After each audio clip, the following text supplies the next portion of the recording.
개혁을 위해 도착하게 된 에베소.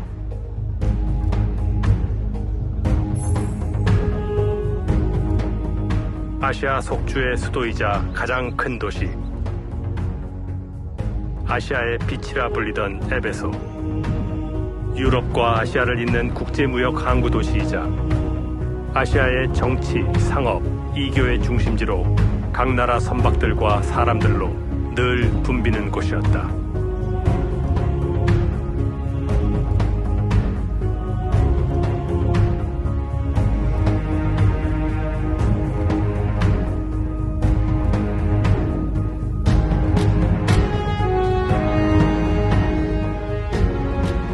규모가 아주 어마어마합니다. 그렇죠. 지금 보이고 드러난 것이 옛날 모습의 30% 정도밖에 안 된다 그러니까 정말 대단하죠. 네. 그리고 로마 제국 전체에서도 가장 큰 도시 중에 하나였습니다. 오랜 세월 거듭된 지진과 쌓여온 토사로 거대했던 고대 항구 도시의 흔적은 찾아볼 수 없었지만 당시 도시의 대단한 영향력은 짐작해 볼 수 있었다. 바울이 그토록 에베소 복음화를 꿈꿨던 이유.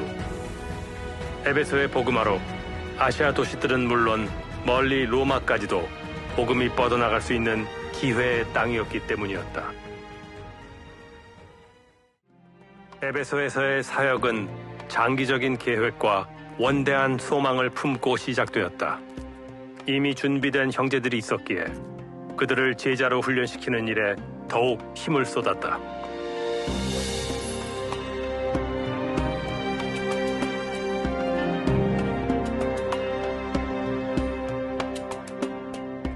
에베소 유적 중에서도 아름다운 건축물로 손꼽히는 셀수스 도서관. 로마의 원로원 의원이자 아시아주의 총독이었던 셀수스 폴레마이아누스의 아들에 의해 지어졌다.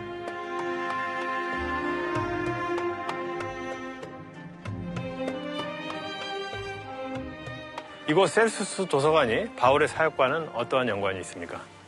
바울이 에베소에서 두란노 소원이라는 곳에서 네. 날마다 성경을 가르쳤다 그런 말씀이 나오지 않습니까? 네네. 그래서 어떤 사람들은 이 셀수스 자리가 네. 두란노 소원 자리가 아니었냐 그렇게 얘기하는 사람들이 있어요. 그렇군요. 두란노소는 그러면 어떤 곳이었어요? 두란노 소원은 두란노라는 이름을 가진 사람이 네. 운영하던 학교 또는 학원이 있었는데 거기에 큰 방을 하나 빌려서 네. 바울이 매일 성경과 또 전도 훈련을 시킨 것이죠. 그렇군요. 네. 두란노 서원의 정확한 위치는 현재 알 방법이 없지만 바울은 아굴라 부부와 생업을 함께하며 형제들을 가르쳐 각지로 파송할 전도자들을 양성했고 그 결과 복음은 빠르게 퍼져나갔다.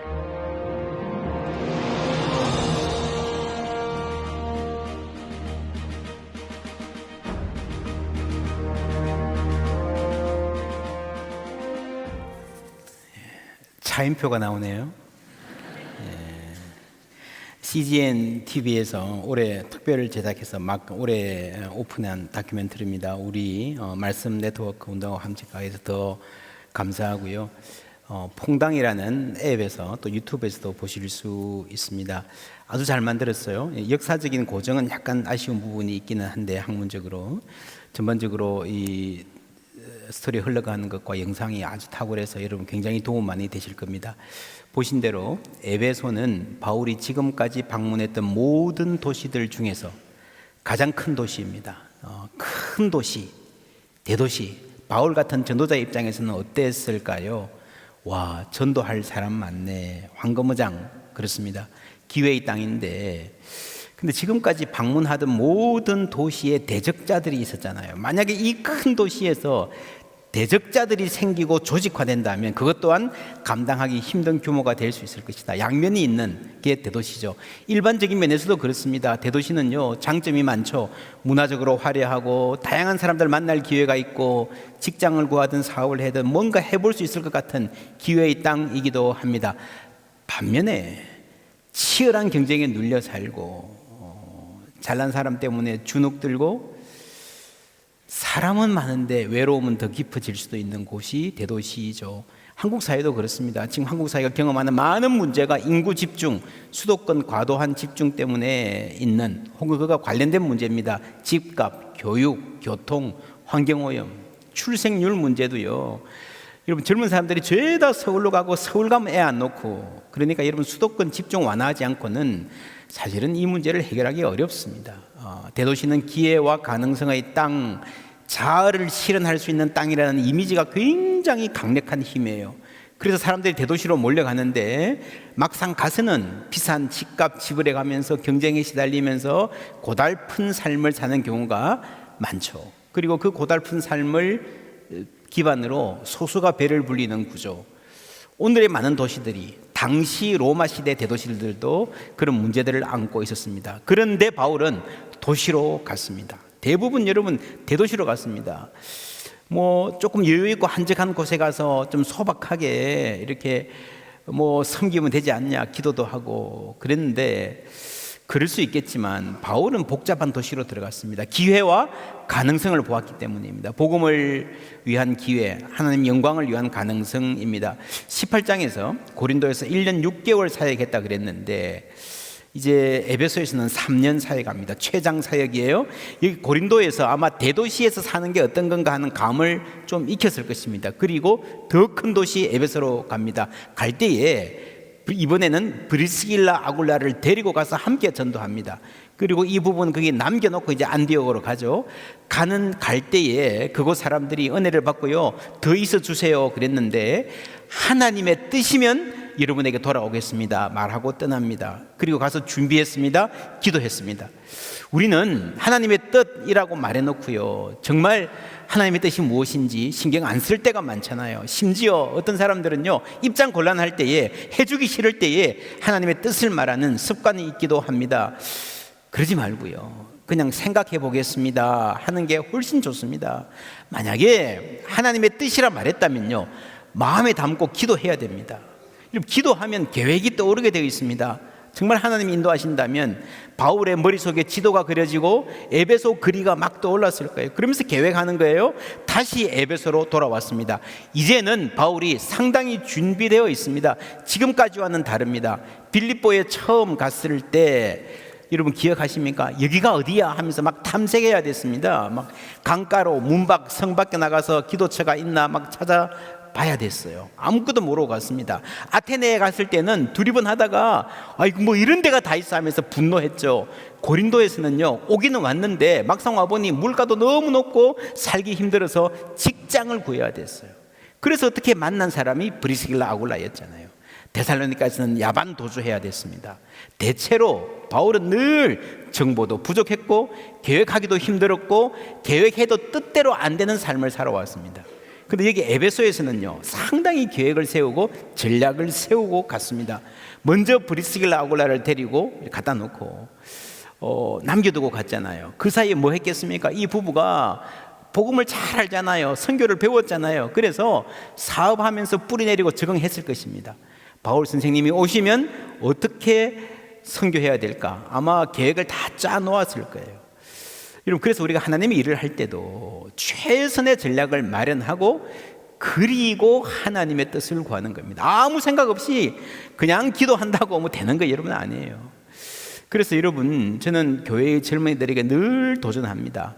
여러분의 삶을 위해서, 미래를 위해서 반드시 계획하셔야 됩니다. 인생을 기도하면서 디자인하셔야 됩니다. 그냥 되는 대로 닥친 대로 막 살지 마십시오. 어른들도 마찬가지입니다. 은퇴를 앞둔 분들, 이미 은퇴하신 분들도요, 이 긴 세월 내가 앞으로 어떻게 살까 계획이 있어야 됩니다.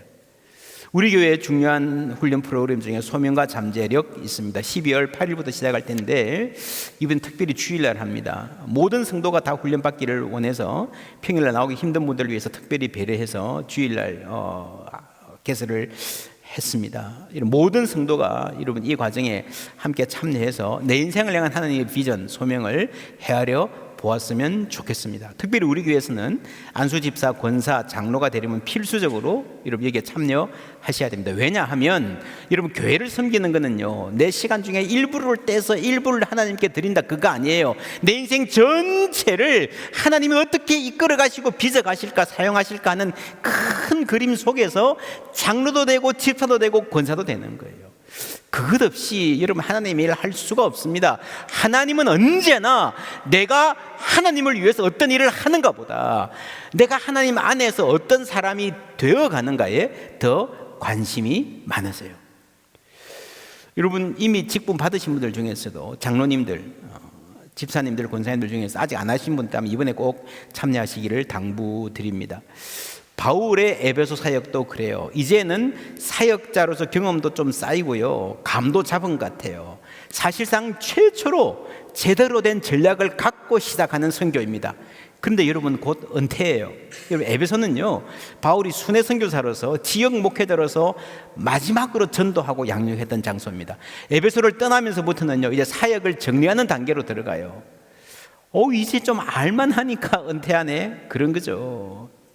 아이고, 저분 목사 안수 받을 때 참 어슬프더니 이제 조금 목사 같다 하는데 내일 모레 은퇴야, 그죠? 여러분 그러면 다행입니다. 우리 권사님들, 안수집사님들, 장로님들도 마찬가지예요. 은퇴할 즈음에 가서 야, 저분 진짜 장로님답다, 나도 저렇게 예수 믿고 싶어 하는 말씀 들을 수 있다면, 그래서 인격의 모범과 신앙의 감화를 줄 수 있으면요, 그게 최고 아니겠습니까? 행정적으로 일 잘하는 거는요, 잘해도 좋고 못해도 괜찮아요. 늘 교회 직분은 말과 행동의 본이 돼야 돼요. 인격적인 감화가 있어야 됩니다. 다른 것은 다 그 다음입니다. 하나님은 내가 하나님을 위해서 무슨 일을 하는가 보다 내가 어떤 사람이 되는가에 훨씬 더 관심 많으신 줄 믿습니다.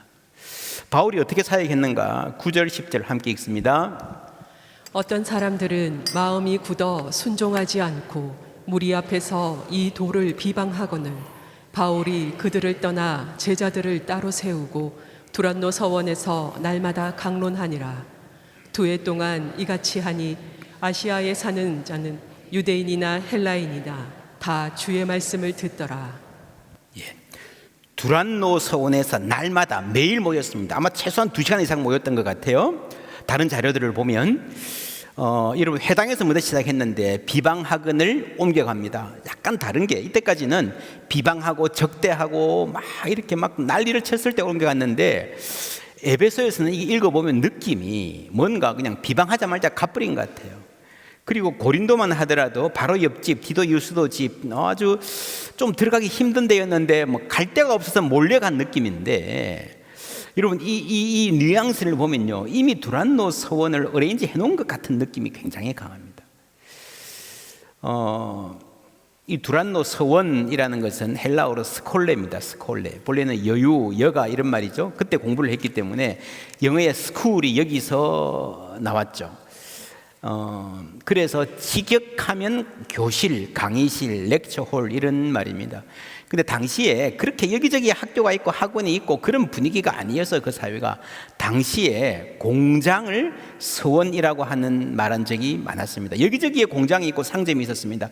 영어로 말하면 두란노 팩토리보다는 두란노 워크샵. 워크샵이 무슨 말인지 아십니까? 워크샵, 작업실이에요. 작업실, 때로는 샵, 여러분 가게도 겸하는 그런 자리였습니다. 이게 조금 확대돼 가지고 워크샵, 작업실이란 말을 기업 같은 데서 뭐 이론을 실무적으로 처리할 때 어떻게 하면 좋을까 이렇게 의논하고 할 때 그거를 배우고 실무로 연결한다 그럴 때 워크샵이라 그러잖아요. 이게죠. 이게 좀 더 확대돼 가지고 요즘에는 그냥 야외 놀러 가도 워크샵 갔다 왔대. 낚시하고 놀고 와도 워크샵 갔다 왔대요. 그래, 언어라는 게 확대되는 경향이 있습니다. 이 서원이라는 스콜라도 마찬가지입니다. 이제 헬라어로 스콜레, 라틴어로 스콜란데, 오스티아, 로마 옆에 오스티아라고 하는 항구가 있는데 그 도시에 가면 이런 건물이 있고, 여기 아직도 현판이 남아 있어요. 트라잔 황제의 스콜라라고 되어 있는데, 이 스콜라가 학교, 서원 아니고요, 공장 혹은 배를 만드는 목수 조합의 건물이었습니다. 이런 식으로 스콜레라는 말이 많이 쓰였습니다. 그래서 두란노 서원 아니고요, 두란노라는 말도 굉장히 문제가 많은 말입니다. 왜냐하면 이게 튀란누스라는 말이 영어로 타이어런트, 독재자란 말이거든요. 굉장히 고약한 말입니다. 사람 이름일 가능성이 없어요. 누가 아기를 낳아서 독재자라고 적겠습니까? 당시에 가장 최악의 단어가 독재자인데요. 사람 이름 아닙니다. 아마도 이 굉장히 이상한 대목인데, 아마도 동네 사람들이 거기 건물주나 사장을 좀 놀리면서 부른 별명이 그렇게 그냥 픽스된 게 아닐까 하는 추정을 할 수 있을 뿐입니다. 이 워크숍에서 어떤 일이 있었는가? 11절 12절 함께 읽습니다. 하나님이 바울의 손으로 놀라운 능력을 행하게 하시니 심지어 사람들이 바울의 몸에서 손수건이나 앞치마를 가져다가 병든 사람에게 얹으면 그 병이 떠나고 악귀도 나가더라. 예, 손수건이나 앞치마도 바울이 가죽을 다루는 작업을 했기 때문에 그 가죽 작업용, 요즘도 여러분 가죽 다루는 사람 앞에 두꺼운 앞치마 쓰잖아요, 그죠? 그런 도구였을 가능성이 대단히 높습니다. 하나님이 바울의 손으로 놀라운 능력을 행하게 하신, 하나님이 하시는 일이죠. 바울이 하는 일이 아니라 성경이 분명히 합니다. 하나님이 하나님의 손으로 놀라운 일을 집중적으로 하실 때가 있습니다. 예루살렘에서 여러분 기억하십니까? 한때는요, 베드로의 그림자만 지나가도 병든 사람들이 막 일어나는 그런 때가 있었습니다. 이 병고침은 일어날 때가 있고 안 일어날 때도 있습니다. 예수님도 그랬습니다. 그러나 늘 사역의 변치 않는 핵심은 말씀이었습니다. 9절에 다시 보시면요, 두란노 서원에서 날마다 강론하니라. 날마다, 여러분 매일 모였어요. 매일 모여서 2시간 이상씩 밀도 있게 훈련을 받았습니다. 여러분, 우리가 교회 이러면 늘 사람들이, 우리 시대 사람들은요, 몇 명 모이냐, 얼마만큼 성장했냐, 그 이야기를 늘 물어보는데, 여러분 그거 좋지 않습니다. 숫자 자체에만 관심 가지는 것은 성경적이지 않습니다. 지금 한국 교회는, 현대 교회는요, 숫자 중독, 성장 중독이에요. 사람만 많이 모였는데 복음과는 상관없고 말씀에 훈련되어 있지 않고, 여러분 그러면 별 의미 없습니다. 오히려 교회가 더 어려워질 수 있습니다. 디톡스가 필요해요. 숫자 중독의 디톡스, 성장 중독의 디톡스가 필요합니다. 예수님도 병 고치셨어요. 가브나움의 온 동네가 그 예수님 계신 집 앞에 모였다 그랬습니다. 예수님이 일부러 떠나셨어요. 요한복음 6장에 보면요, 오병이어의 기적이 나옵니다. 사람들이 막 몰려들어요. 그런데 예수님은요, 말씀을 계속 가르칩니다. 사람들의 관심은 대부분 이제 밥 안 주나, 이제 병 안 고치시나, 거기에 꽂혀 있습니다. 근데 예수님은 모르는 척 하시는지 계속해서 말씀만 하세요. 그러니까 사람들이 하나둘 떠나버리는 거. 요한복음 6장에 나오잖아요. 그때 예수님이 쓸쓸한 목소리로 물으십니다. 제자들에게, 너희도 가렸느냐? 뭐라고 대답합니까? 함께 읽습니다. 시몬 베드로가 대답하되 주여, 영생의 말씀이 주께 있사오니 우리가 누구에게로 가오리이까? 예, 다 떠나고요, 몇 사람 남았어요? 그 사람들이 왜 남았습니까? 영생의 말씀 때문에 남은 사람들입니다.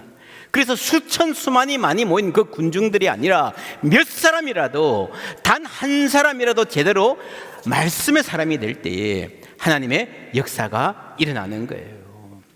바울을 통해서 두란노 서원, 여러분 바울은요, 여기에 두란노 서원이라고 하는 이 작은 공간에서 그냥 거기 앉아서 말씀을 가르쳤습니다. 근데 오늘 말씀해 보니까요, 온 아시아에 하나님의 말씀이 퍼졌다라고 말하고 있습니다. 바울이 말 타고 여기저기 다니던 기록이 없습니다. 터키, 아시아가 얼마나 큰 땅인지 모릅니다. 여기 가보시면요, 끝도 없이 버스 타고 가야 됩니다. 그런데 온 아시아에 퍼졌다, 무슨 말입니까? 이게 메트로폴리탄 시티거든요. 국제적인 도시거든요. 많은 사람들이 왔다 갔다 해요. 교통의 요지고, 무역의 요지고, 사업하러, 공부하러, 관광하러, 친구 만나러, 딸네 집에, 아들네 집에 왔다 갔다 해요. 와서 말씀 듣고요, 말씀 배우고요, 그리고 또 자기 삶으로 가는 거예요. 어떤 사람은 에베소 살다가 말씀에 충만해가지고 선교하러 다른 도시로 가는 거예요. 그래서 여러분, 얼마 지나지 않아서 에베소, 이 아시아 지역에는 교회가 많이 생깁니다.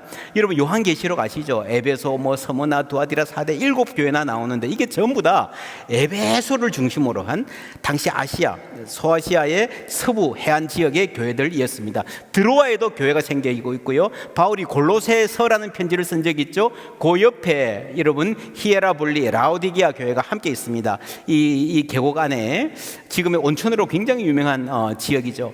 여기도요, 골로새 교회를 바울이 방문했다는 기록이 없어요. 아마도 두란노에서 훈련받은 그 누군가가 가서 전도를 했던 것 같습니다. 여러분, 이것이 하나님이 역사하시는 방법이고요. 바울도 처음부터 모든 걸 다 알고 사역한 게 아니라 바울에게도 이게 새로운 경험이에요. 아, 하나님 이렇게 일하시는구나. 그래서 바울이 에베소에서 이런 말을 해요.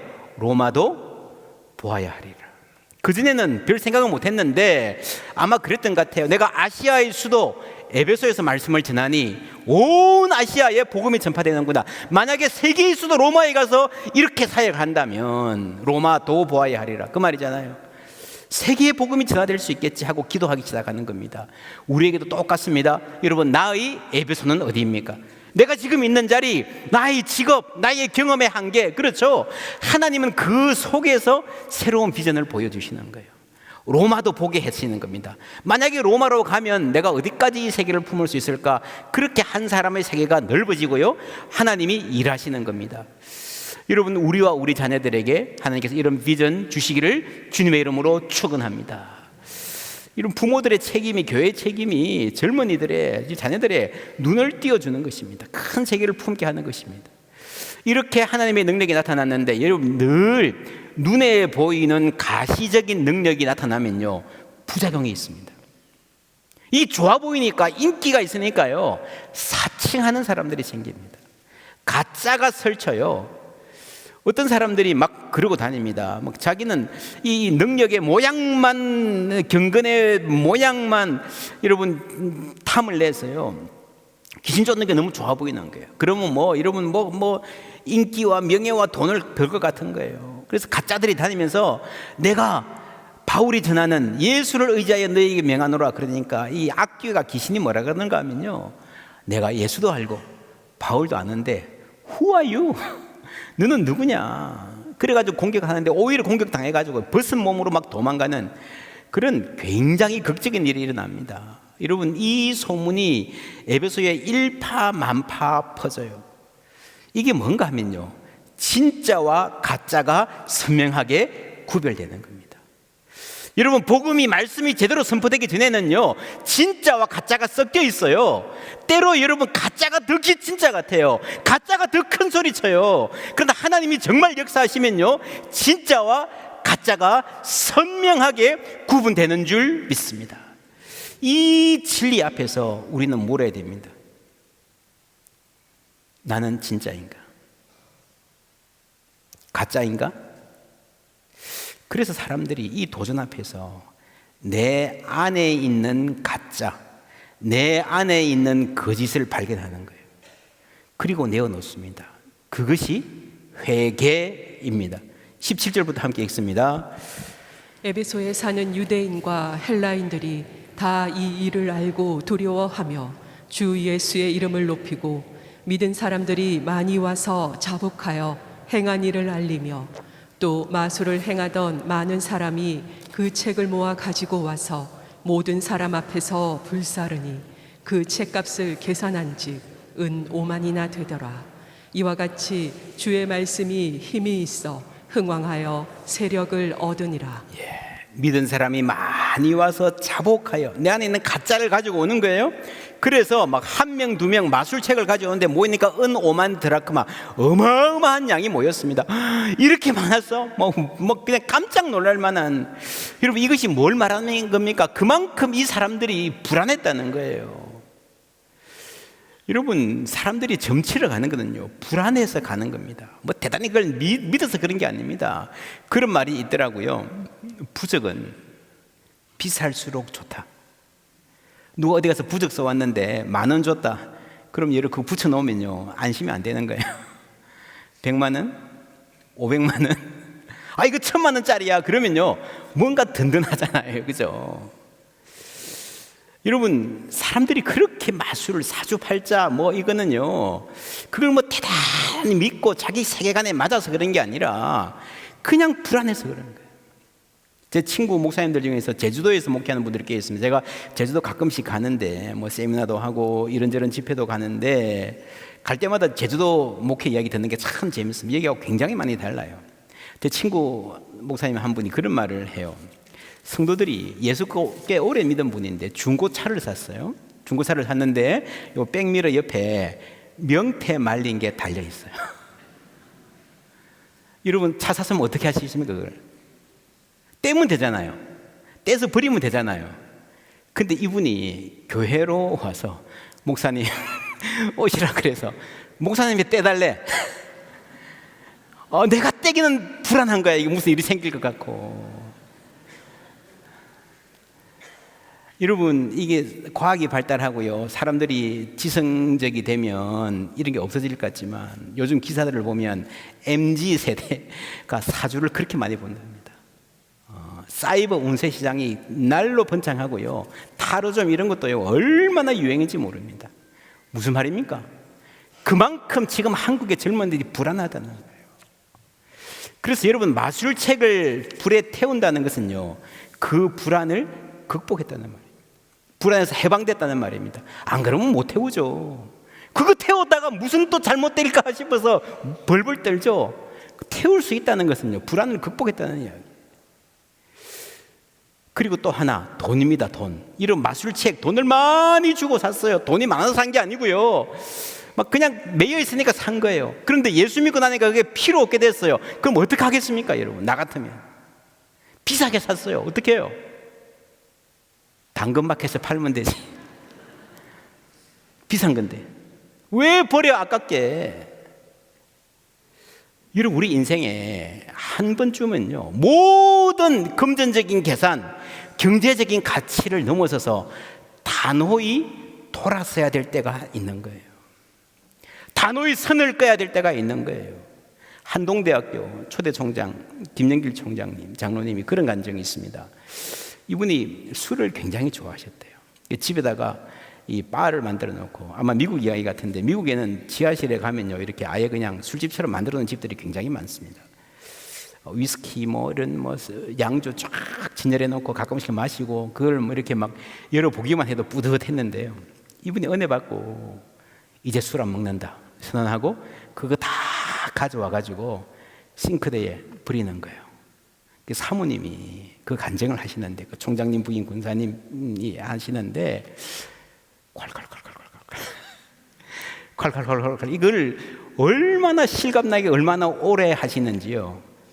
나중에는 듣다가 회중에서 술 좋아하시는 분들은 침이 꼴깍 넘어가고 그런 기억이 있습니다. 아이고 아까워. 저 돈이 얼마인데. 근데 여러분 인생에 정말 한두 번쯤은요 우리가 거기서 선을 그어야 될 때가 있습니다. 그것이 여러분 탐욕에서 해방되는 겁니다.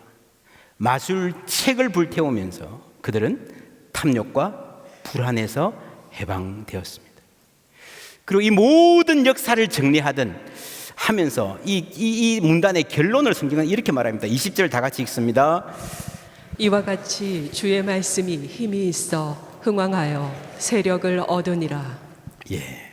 이 안에요 병고침도 있고요, 엄청난 기적이 있고요, 귀신 이야기도 있고요, 마술책을 불타는 아주 드라마틱한 장면까지 있는데 요즘 말로 하면 굉장히 많은 간증거리가 있어요. 그런데 이 모든 일의 결론은 말씀의 승리예요. 여러분 진정한 부흥은 말씀의 승리입니다. 여러분 사도행전을 자세히 보면요 승리의 역사예요. 복음의 승리의 역사예요. 그런데 이게 사람의 승리가 아니에요. 교회의 승리도 아니에요. 여러분 사람은요 실패할 때가 더 많아요. 사람은 고생할 때가 더 많아요. 바울은 실패하기도 하고 헤매기도 하고 옥에 갇히기도 합니다. 그런데 이렇게 고백합니다. 디모데후서 2장 9절 함께 읽습니다. 복음으로 말미암아 내가 죄인과 같이 매이는 데까지 고난을 받았으나 하나님의 말씀은 매이지 아니하니라. 아멘. 할렐루야. 여러분 사람이 하는 거 보면요 늘 헤매고요, 고생하고요, 실패하고요, 넘어지고요, 그런 것 같아요. 그 모든 과정을 거쳐서 하나님의 말씀이 전파된다면 그 말씀이 승리하게 되는 줄 믿습니다.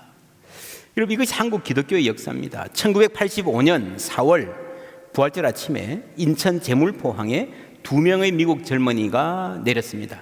언더우드와 아펜셀러. 140년이 지난 지금 바로 그 인천에서 로잔 대회가 열렸습니다. 감격적인 대회죠. 저희들은 준비하면서 좀 걱정이 되었습니다. 한국교회가 이 세계에 어떻게 비칠까? 무엇을 줄 수 있을까? 그러면서 함께 기도하고 말씀 운동하고 열심히 준비했습니다. 대기간 중에도요, 인천에서는 대회를 하는데 온누리 교회에서는 따로 모여서 계속해서 중보기도 했습니다. 꽤 전국의 많은 교회들이 버스를 대절하고 와서 인천은 가지도 않고 온누리 교회 가가지고 간절히 기도하고 돌아가기도 했습니다. 목요일 저녁에 한국교회의 밤이 있었습니다. 한국교회 12돌, 여러분 여호수아서에 보면 이 요단을 건너서 새로운 시대를 시작할 때에 12돌을 지파별로 세워서 역사를 기념하는 게 나오는데, 거기에 착안을 해서 한국교회 140년 역사를 압축해서 공연으로, 뮤지컬로 해서 예배를 드렸습니다. 우리 교회에서도 많은 분들이 가서 버스 타고 가서 공연을 참관했죠. 일단 음악도 아주 좋았고요, 연기와 어떤 프레젠테이션보다 좋았다, 세계인들이 그렇게 평가를 했습니다. 스토리는 세 가지로 압축되었습니다. 첫째는 일제강점기와 한국전쟁이라는 고난, 그 가운데 하나님 하신 일. 두 번째는 한국교회의 눈부신 성장의 이야기, 그리고 현재 겪고 있는 한국교회의 어려움까지 다 이야기했습니다.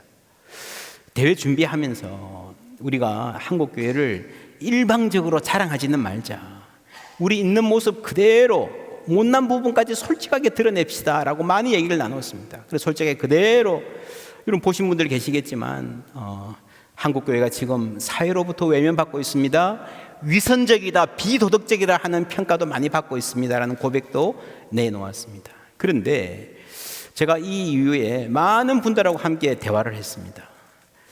그런데 한국교회를 다 부러워하고 칭찬하시는 거예요. 저는 계속 이야기했습니다. 마지막 부분 들으셨죠? 우리 교회도 어려움이 참 많습니다 그랬는데, 하나같이 그래도 한국교회는 우리보다 훨씬 낫습니다. 여러분, 최근에 한국교회가 많이 어려움 겪고 있지만 적어도 한국교회 140년 역사 전체를 보면요, 한국교회만큼 하나님으로부터 큰 은혜를 받은 교회도 드뭅니다. 지금도 제3세계의 교회들, 정말 가난한 나라들뿐 아니라 구미 선진국의 교회들마저도 진심으로 한국교회를 부러워하고 한국교회 모금에서 배울 점을 찾고자 노력하고 있는 거예요. 간절한 것 같아요. 무엇보다도 한국교회가 많이 성장했지만 그 성장 자체가 중요한 게 아니라 일제강점기, 그리고 전쟁으로 폐허가 됐잖아요.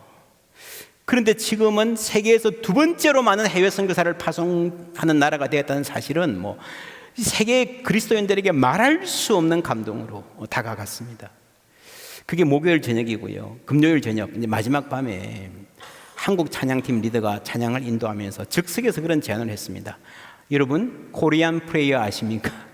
여러분, 코리안 프레이어 아세요? 통성기도. 이걸 처음에는 TONG 이렇게 해서 소개했는데, 그냥 사람들이, 세계 그리스도인들이요, 코리안 스타일 프레이어라고 부르기 시작했습니다. 이게 꽤 정착이 되어 갑니다. 이번 계기로 완전히 이게 그냥 이디엄이 된 것 같아요. 그때 인도자가 우리 함께 코리안 프레이어 합시다. 200여 개국에서 온 수천 명의 다양한 피부색, 다양한 언어, 다양한 각가지 다른 문화, 그런 이 복장을 입은 분들이요, 한 목소리로 기도하기 시작했습니다. 보시겠습니다. I want everybody to shout Triumph 3 times, and we're gonna shout and we're gonna proclaim there's going to be a restoration, there's going to be a reconciliation upon this generation and upon all our churches. And you guys ready for this? And you guys ready for this? Here we go. 3, 2, 1.